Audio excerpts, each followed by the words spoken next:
it's finally day 7, you guys. I was up early this morning packing. I'm all dressed and ready. I'm currently in the car with Yana. We are going to drop her off at her dad's so I can spend a little bit more time with her and actually have a nice goodbye. And then my flight leaves, I forget what time, 6-ish tonight. And then I'll be in California at 8 o'clock because of the time change. So not sure how I feel. I'm not happy, I'm not sad, I'm just kind of like, I don't know. You guys know I will have you along for the ride. Welcome to Illinois.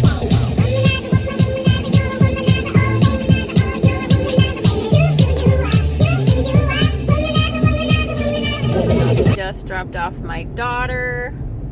I don't feel sad. I feel really excited for her. She's got all these things going on. She's starting a new job this week, upcoming, and then she starts school in June. So she's got a lot to look forward to, so that makes me really, really happy for her. And then, of course, I have a lot to look forward to. So as much as we enjoy our lives together, we are like really separate people. We've always been that way. Even though we live with each other, like, every single day, we're always really okay with that. So I'm not sad. Of course, I'm going to miss her, but I think we spent as much time together as we could. I got to have my mom moments where she snuggled me. We sang songs in the car. We had our favorite sandwiches together at Subway. It's been a hot minute since we did that. I got to take her driving. We had a lot of teamwork, make the dream work moments. She's such a good helper. She's so understanding of everything that is going on and happening. So what makes it easier to say goodbye for now. So yeah, I got like a 35-minute drive before I meet up with Matt and Andrea. And then we're heading to the airport. I don't have a lot of time. I have like 2 hours to get there. And then flight mode commencing. I think we have to start boarding at 5 o'clock.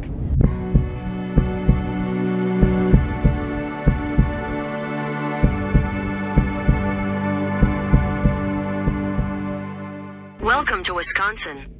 Welcome to Wisconsin. There's so many good things we did this week. So many challenges I faced at the same time, but it's always so quick and always so, okay, what's next? Which I love, because I always have something to look forward to or keep going. So I wanted to take a minute and talk to you guys and reflect about the differences, how I feel about Wisconsin now that I've lived in California for a little bit. As drivers, California is by far like the rudest and aggressive. And then I've been driving obviously in Wisconsin, and I didn't realize how slow everything is here, which is kind of refreshing, but at the same time, I think I have definitely adapted to that rush and aggressiveness driving as far as California. Everyone uses their turn signals here, so I was excited about my whole life. Food definitely tastes different here. I had a Subway meatball sandwich, which I got on my shirt.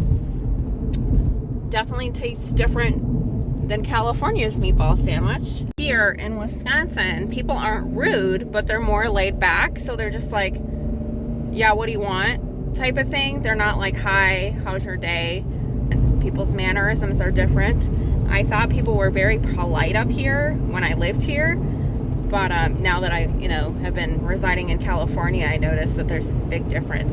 Anytime I ever went on vacation with my family, we went down south. Everyone's hospitality was incredible, yes ma'am, no sir kind of thing. That has always been such a treat for me, that people are so polite. One of the biggest things that I am trying to get excited about is that after this plane trip back home, back to California, that home, I don't even know what to call home anymore, you guys.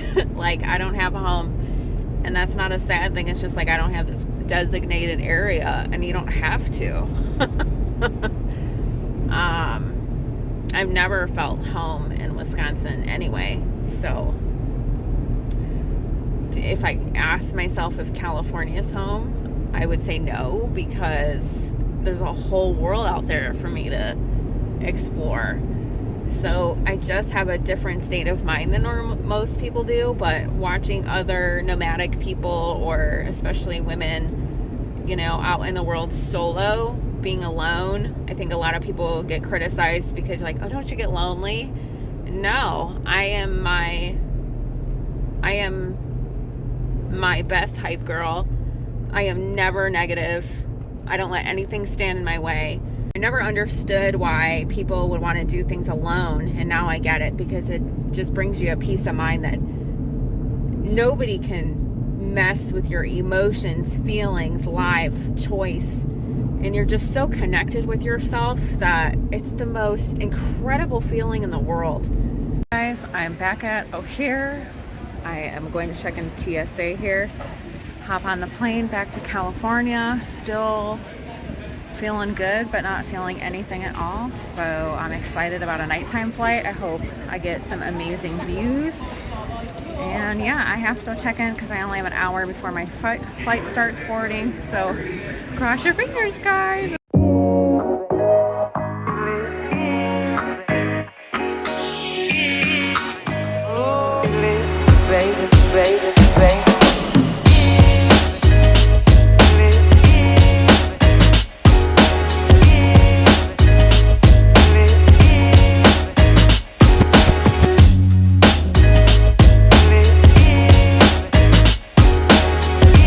So this is O'Hare's setup, you guys. I didn't know it. It's kind of blurry, but it's actually in two sections.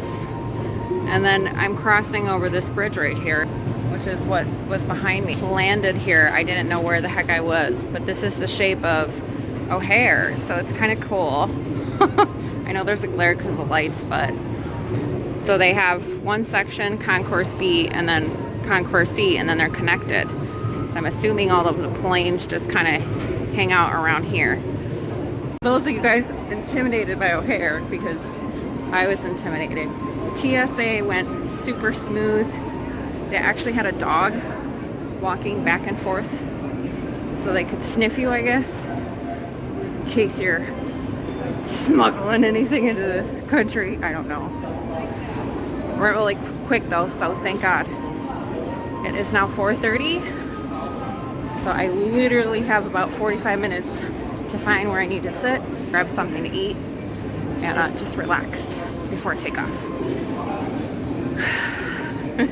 Here we are, you guys. We're going to LA at 6:10 on time. And I think we're flying on a 787, so we're flying on a big plane. I've never been on one before. Love me a window seat. Tell me below in the comments, when you guys are flying, do you like the window seat, the middle seat, or the aisle seat?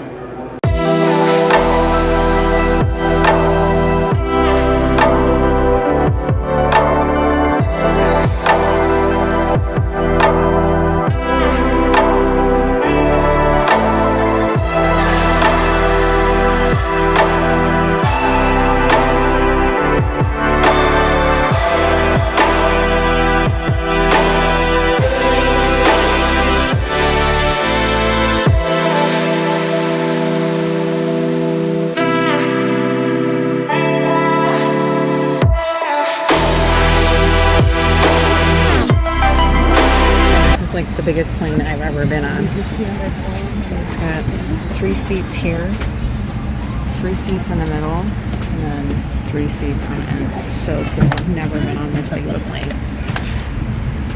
Of course, I got the window seat, sunset.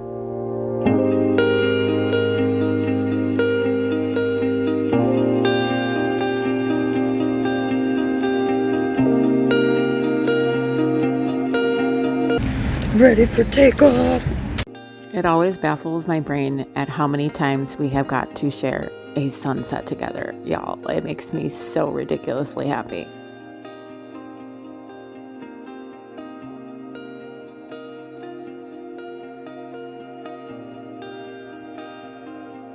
Another thing that makes me ridiculously happy, and I know some people feel some type of way about it, but I hope you guys embrace the fact that look at how gorgeous Mother Nature is with all of the architecture, innovation, and lights that we get to see from the farthest places of the world. It's mind-blowing to me, and that's why I choose to pick the window seat, because I would never ever want to miss this view for anything. On the plane there was this really cool imaging thing. It showed you each state: Iowa, Nebraska, Colorado, Nevada. So it was really cool. It monitored our progress and move. And can you believe the airplane goes 430 miles an hour? I didn't know that. In this clip, we are landing. Look away now if it's not your cup of tea. Obviously, I'm an adventurer, you guys, so I want to see everything and anything. What was incredible to watch is that how you can go from being in the clouds, going, just elevations going down as we're landing. Then all of a sudden there's this clear space, lights. Just watch, you guys, just watch. I have no words.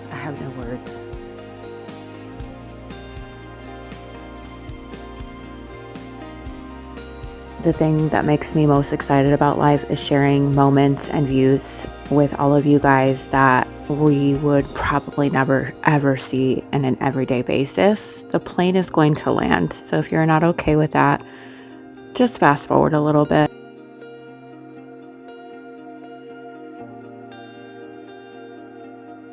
We're landing together in about, a minute, which took 17 minutes up in the air, but you're never going to see this in normal life. I am so excited when landing. Yeah, it's scary, of course, but I don't know. It just makes me feel, when I'm up in the air, I guess I feel so distant. And then when I land and have my feet on the ground, it's reality, maybe? Outside LAX, you guys, and it is a madhouse with buses and cars. I'm trying to find Uber. I see it. I gotta walk across the street and hopefully not die. I already have anxiety because everybody is in a hurry. I have anxiety because I hope my driver doesn't drive like a complete fool, we'll say. So just hope I make it home alive and my Uber driver is not Speedy Gonzalez, because I'm gonna literally have a heart attack or just close my eyes and I don't know. So I'm finally home, you guys.